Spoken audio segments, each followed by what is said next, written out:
Welcome to God is Open. I am your host, Christopher Fisher. Today on God is Open, we are just going to go over some basics of plot and plot structure.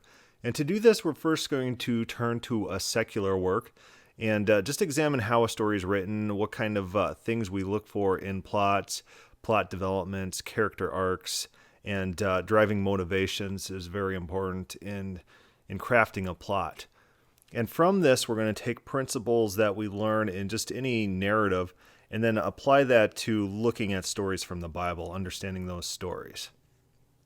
So, I have pulled up a short story. Short stories are pretty good because, they're short and you could digest them pretty easily, and it's a lot harder to just try to make something more complicated than it is if it's just a short story. And so I have pulled up The Censors, and this is a fascinating short story that I read first in high school. And so this is by Luisa Venezuela. And this is about an individual who becomes a censor. He's in maybe a totalitarian state, and this poor guy becomes a censor in order to subvert his own letter that he sent. He had sent a letter in earnest to a girl whose address he got, and his letter was very benign. But of course, in a totalitarian state, they look for subversive messages in any type of action that anyone was taking. So even a harmless letter, they're going to read into in order to make it subversive, and then he's going to get in trouble, and the girl he's sending the letter to is going to get into trouble as enemies of the state. So that's kind of the plot basics. So it starts with this poor guy, Juan, and he learns through a confidential informant the address of a girl who he'd like to send a message to. And he really likes this girl. He's interested in her. And so he enthusiastically writes this letter and sends it off. And then he thinks about it. We all do things in haste, and we later look back and say, well, that was kind of hasty. And he thinks this letter is going to have to go through the censor office. And what happens to these people whose letters go through the censorship office? They get thrown in prison or executed. So he thinks about this and he says, what can I do? How can I stop from endangering not only myself, but this girl that I like? And so he hatches a plan. And the plan is a little bit half thought out. It doesn't make too much sense. He wants to join the censorship office, get a job in the office in hopes to intercept his letter so he can stop it before it's censored, and then he is punished for that letter. So the censorship office, here's another interesting part of this plot. They understand that people are going to be joining their office for these ulterior motives. They understand that these agents are going to try to intercept their own letters just to save themselves. But they think to themselves, well, in the meantime, they're doing all this other work, and the chances that they're going to see their own letter are slim to none. So let's just hire these people to do that work. In the process, he gets the job. He starts doing it. He's very proficient. He starts off in trying to detect explosives. And, sometimes people get hurt. And in one case, workers' strike was being organized. But he doesn't want that. That's a disruption to his schedule, and that's a disruption to his real goal, which is to find this letter. So he turns the guy in who's managing this strike, and as a result, he gets promoted. So he starts moving up the agency ladder, all these different rungs, to higher and higher level jobs, more and more responsibilities, and he gets really deeply involved into his work. He cares a lot. He censors. He's crossing out things. He becomes the most proficient person at his job until finally he's put into the highest of the high sections where they're looking for any small details. And this consumes his life. He just goes to work and he works and works and works. He comes home. He goes to bed and he neglects everything else. He neglects friends. He doesn't drink alcohol anymore because he becomes dedicated to his work. He becomes the best of doing this work. It's almost a fanaticism that takes over. And so surely enough, in this role, he finally does come across his letter. Coincidentally, he edits it, he censors it just like normal, throws it in the bin with the rest of the letters, And just like everyone else whose letters he censors, he's executed the next morning. So that's a basic plot right there.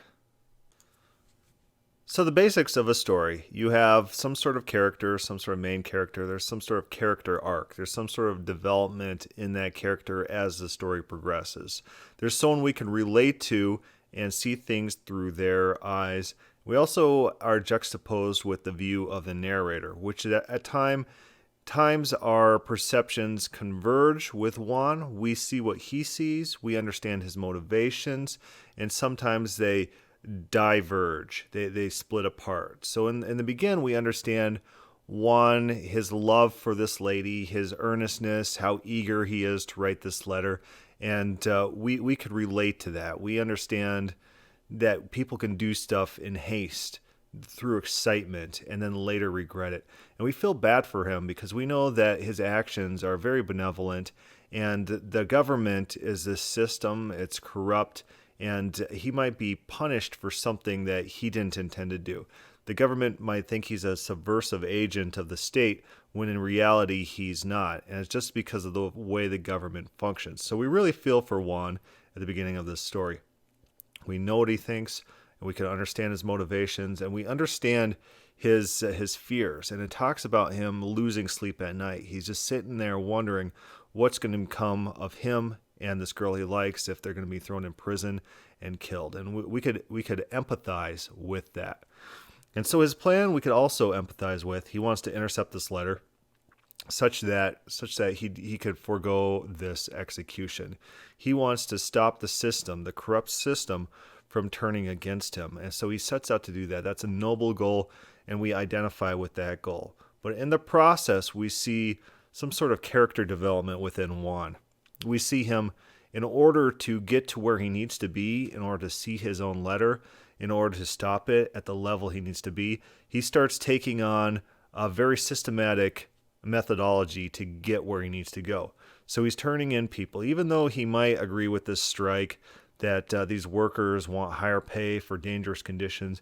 Even though he might agree with that, his primary goal is to get that letter. And so anything that comes in the way of him and that goal, no matter how much he likes those things, he's gonna just run over those things. He's gonna push them out of the way. He's going to subvert those subversive activities because that's going to jeopardize his ultimate goal. So he becomes very focused in this overall goal, and he wants to, at all costs, get to where he needs to be. So he doesn't care who he hurts in the process.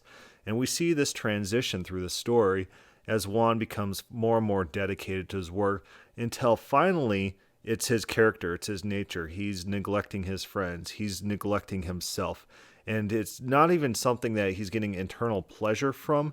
He's just changed his one noble goal to this new mission in life, and it's just this fanatical execution of his job. And this, of course, shows us what possibly has happened throughout any system, any government, where normal people who are otherwise good actors are subverted by the system. They're changed by the system because of the incentives that they are approached with. And we could really understand, even though we know Juan has gone off the deep end, that his perception of reality is skewed. He's seeing all these subversive agents. He's censoring all these letters as if all sorts of people all over the country are jeopardizing their own lives to write secret messages all over the country, and he thinks everyone's trying to overthrow the state. So he loses all touch with reality. And we understand that that's what he thinks, and we understand why he thinks that. But there's a divergence there. We understand that he's lost touch with reality. So we could empathize with him. We could understand this character, even though we might disagree with his actions.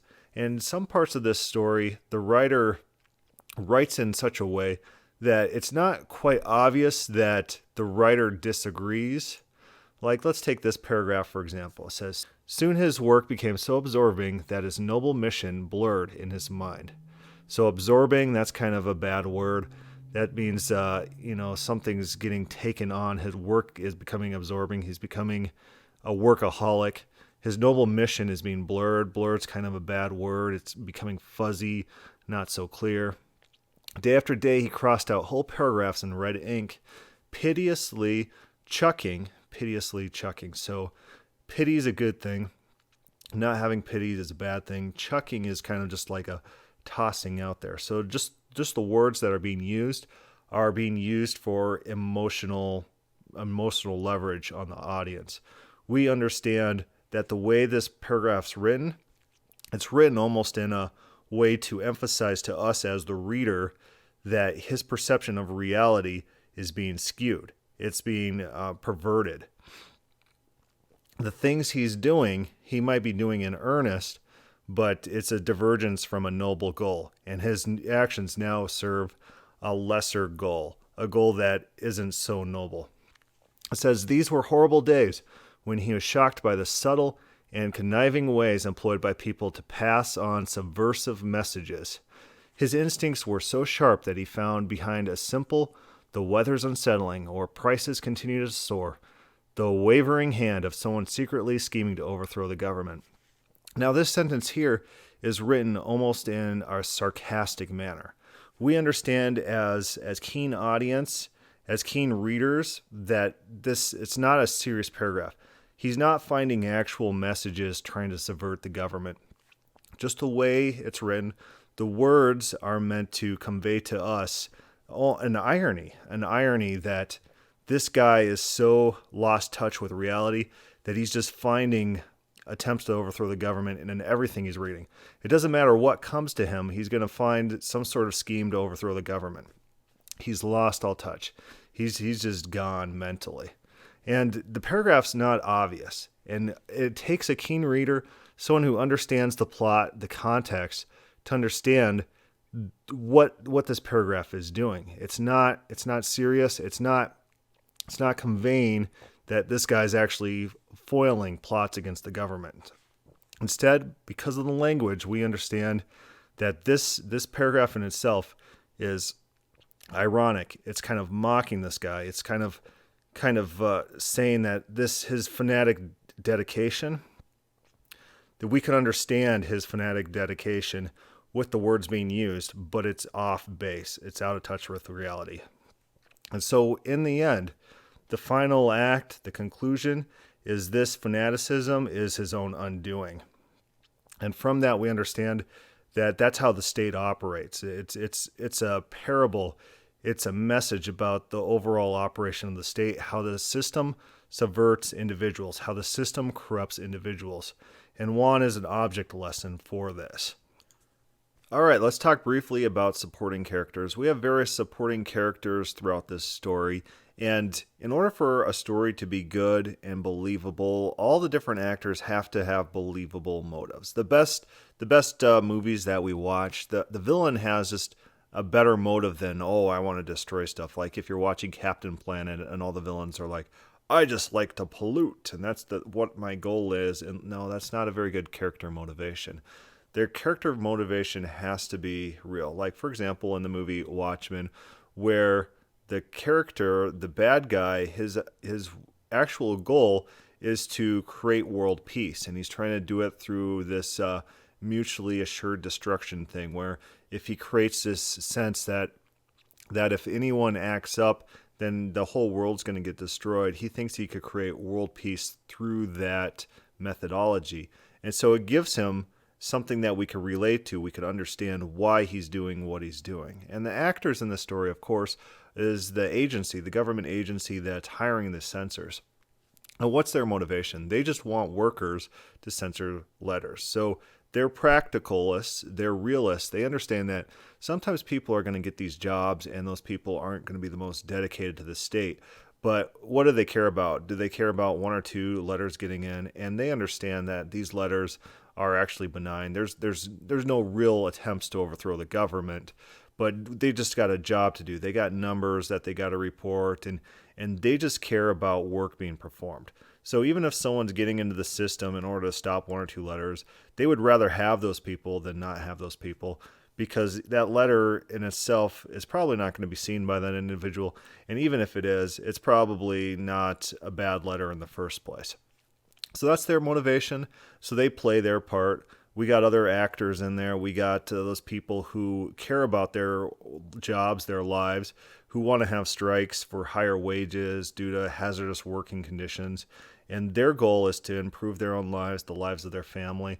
We also got the mother that's introduced in the story. So Juan has a mother, and she sees this development in him, this change in his attitude. And so she tries to change him back, and she tries to do this through lying to him. She says, all your friends, they're all wondering where you are. And at one time, this might have been true.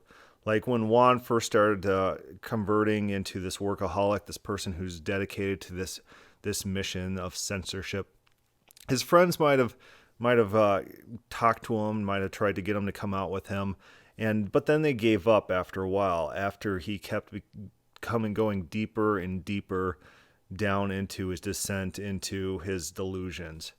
And so they've completely given up. The only people that are left, the only person that's left who cares about him and his mental state is his mother. And that signals to us as the audience of how far removed from reality he is, when the only person he's got left is his mother, and even she can't get through to him as she lies to him. She says, all your friends are at the bar, they're wondering where you were. And that information is often a lie, because they've all given up hope on this individual.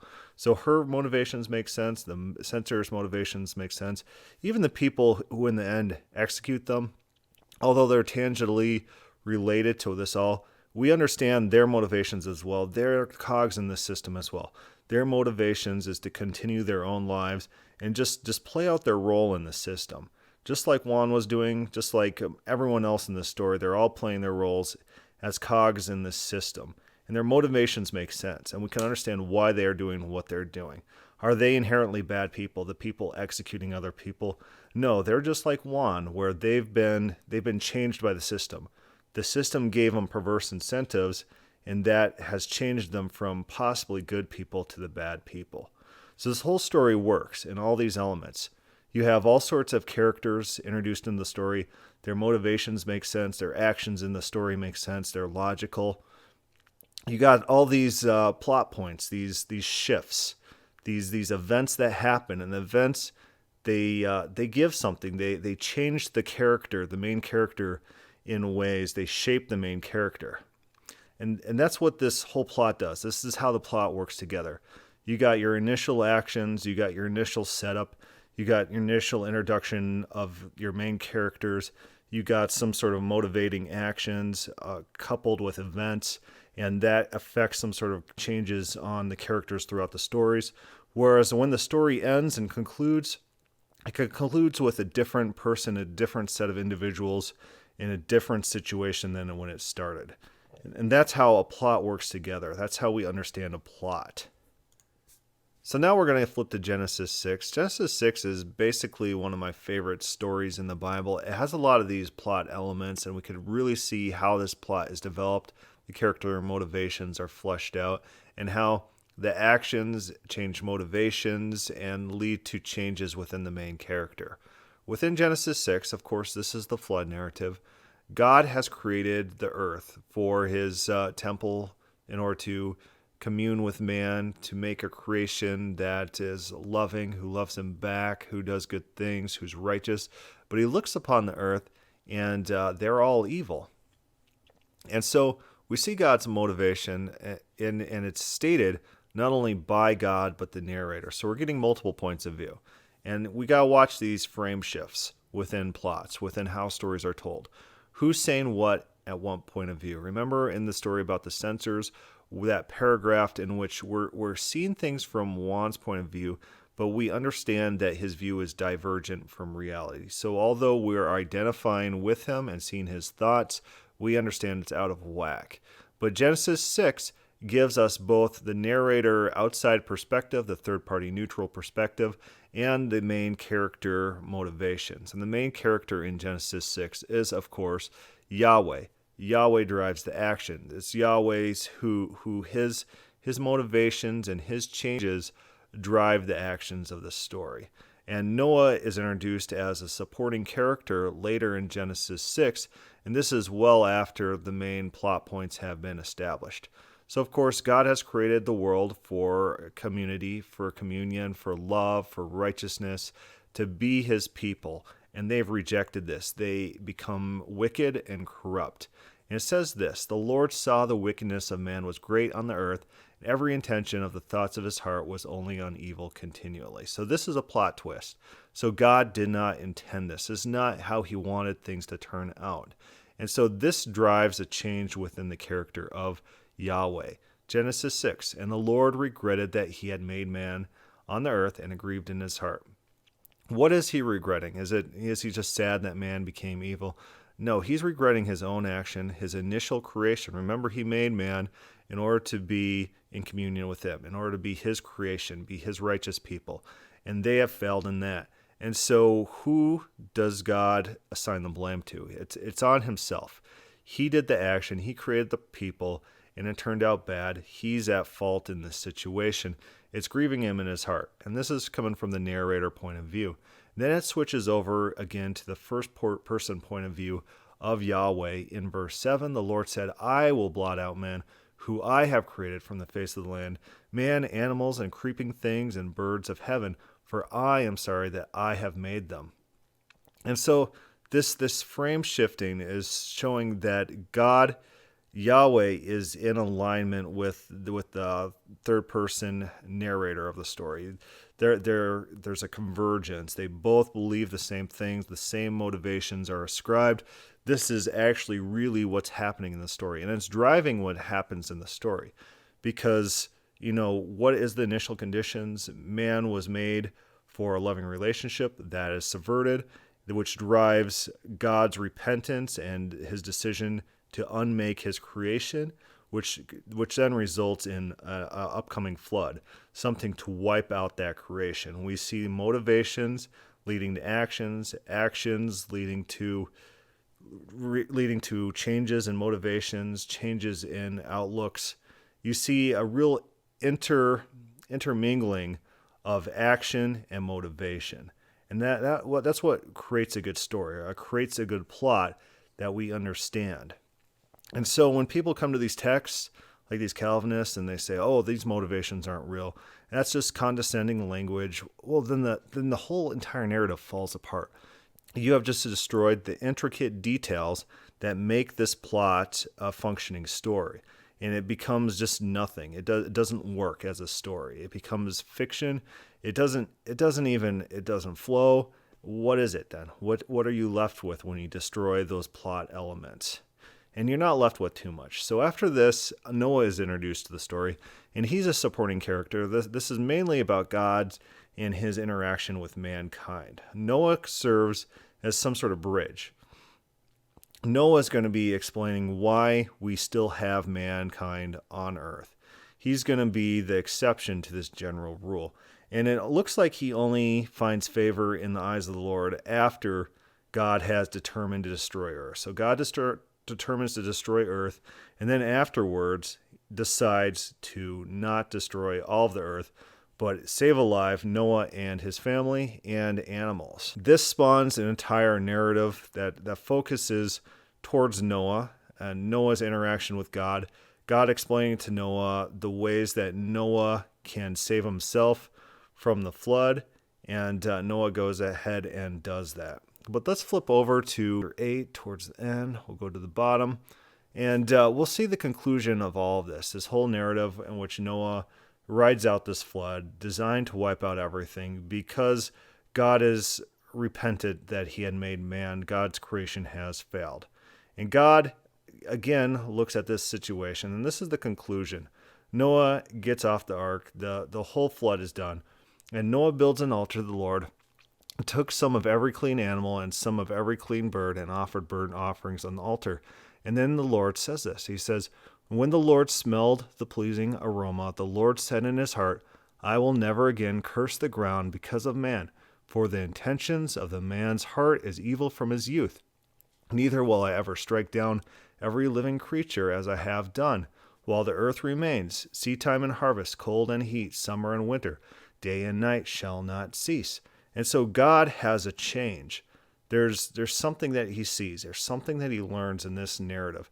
His character arc as he goes from happy that he's created man, curious that he's created man, to sad that he's created man, to repentant, and he destroys everything, and then he turns into his character arc concludes in him being kind of jaded, kind of ambivalent, almost he lowers his standards. It's a real jaded feeling you get from this story that he's saying, okay, I'm just not going to destroy the earth anymore. Even though man becomes wicked, and even though it's disgusting, I am not going to destroy them again. I've lowered my standards. I'm just going to live with this. And so this is the character arc in the story, and it makes sense.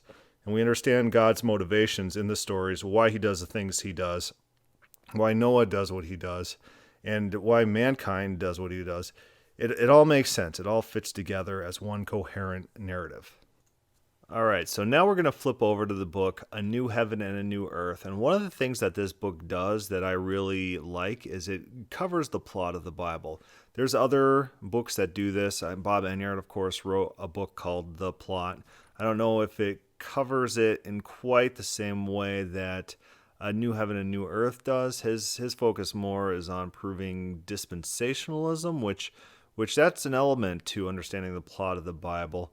But I don't think he quite captures what A New Heaven and a New Earth reclaiming biblical eschatology captures in the plot. And so what is the plot of the Bible? I teach Sunday school. I asked the kids that. And that was the thing I tried to go over this last Sunday. What is the plot of the Bible? God created man for a love relationship. And this is captured in this book. And we got pulled up. It says the initial narrative sequence of the Bible of level 1 of the plot is quite clear.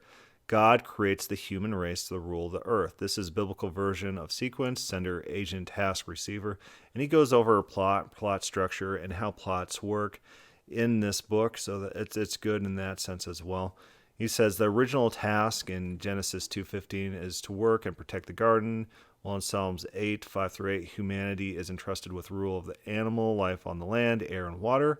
And it's basically being the plot is the initial narration, the initial sequence, the introduction is man is designed to be God's agents on earth. And this is subverted by plot twists within the Bible. Mankind's fall. They fall from grace. They reject him. Of course, this is echoed in the flood, Genesis 6. All mankind rejects God there. And the whole biblical narrative at that point on is God's attempts to restore the initial creation. That God wants to return the earth to its pre-flood conditions, to its pre-fall conditions, where it's God and humans are on earth exercising God's will and creating God's kingdom on earth. And we'll see the entire thrust of the Bible is towards this narrative. And this concludes, of course, this book is called A New Heaven and a New Earth, Reclaiming Biblical Eschatology, and this is why I identify with the Vineyard movement and their kingdom focus, is that all these eschatological texts, the main focus is on this restored kingdom. It's on restoring the earth to this original plot, this original initial condition, which was subverted due to plot twists. That the restoration of the kingdom is really the focus of the Bible. This restored, renewed heaven and earth. Let's pull out a couple more quotes from this book. Yet Genesis 8 understands the flood as an ultimately failed attempt at narrative resolution, since the human heart has not changed. Verse 21. And let's keep scrolling down. In the context of a failed human project, since sin with attendant violence has impeded and distorted the human calling to be an imago Dei on earth, an image of God, God intervenes in history to set things right. The initial move in this redemptive project is the calling of Abraham and his descendants Israel out of a now diversified human race, which has become the nations or families of the earth. The purpose of this calling or election is that they might be new agents or helpers, precisely to impact the human race, the original agents, in the fulfillment of their original calling. And that sounds right. So there's different plot levels, there's different plot twists, and we see that throughout the Bible these different methods that God tries to reach human beings, work with human beings to restore his kingdom on earth to the original condition that he wanted, his original vision for the earth. And it's consistent in the Bible. And we see God's character motivations. We see Yahweh's suffering, his anger, and just when he gets subverted, how he deals with the subversion, and we see his emotions expressed throughout all of this. So the plot works together and makes sense. Character motivations are present, and plot twists, they add to the narrative. They add to God. When he initially saw man's kind of wickedness, of course, his initial reaction is going to be sadness. He had not experienced this type of rejection before, and of course, you're not going to turn straight to anger, especially in this unexpected situation, and he initially blames himself and not the people. Sure, he blamed the people in some sense, but he's initially mostly blaming himself. Subsequently, after he becomes jaded by mankind's continual rebellion, then he starts introducing anger into these texts. When people keep rejecting him, sometimes he responds in anger. And we understand that. We could see his motivations from what he's experienced previously. His past acts, his past experiences add to the narrative where we can identify with his emotions in the present. It doesn't make sense. The plot doesn't make sense if you just jump to the middle of the narrative to see, oh, God was angry with whatever people and sent the Assyrians to punish them. And we say, oh, that's evil. Well, yeah, we're pulling that out of context. We're not understanding in what context this anger is felt, what God has experienced up to this point in order to lead to these actions. And only if we understand those previous plot points are we going to understand the motivations at that point in the plot. That's how plots work. That's how stories work. You can't just jump to a specific part out of context and then pretend that that's a standalone incident without contextual understanding, without understanding character motivations that extend farther back than that one point. If we don't understand what that person has been through, we don't understand their motivations and actions in that one moment. I'm going to jump forward in this book to what I think is a very important quote. It talks about Jesus' initial calling, and it says, however, it is important to note that in terms of the plot structure of the Bible, Jesus came initially not to save the world from sin, but rather to restore Israel to righteousness and blessing. Remember, Jesus said, I've come not except to the lost sheep of the house of Israel. He didn't come for the world. He came in order to restore Israel to their priest status as a nation, which would then lead the world to God. That was his initial calling. And it wasn't until after the death of Jesus when Jesus' sacrifice turned into a way of atonement for the rest of the world through the ministry of Paul. And that plot change, that plot device, that plot switch, those motivations, the change in attitude, the change in dealing with people. Yeah, that's why we have dispensationalists today, because they understand that plot development within the Bible, and they're not like these other people who try to look at the Bible as a coherent text in which none of the characters ever change in motivation, and they're all dealt with the same way throughout all of history. It's these people with a very static understanding of plot and how plot works, and they want everything to never change in any sense because they're dedicated to the idea that if there's change in how God deals with people, that introduces either uncertainty or unrighteousness, or that jeopardizes the Bible's truth, or in the case of classical theists, they think that jeopardizes God's attributes such as omniscience if there's these changing plot points throughout the Bible.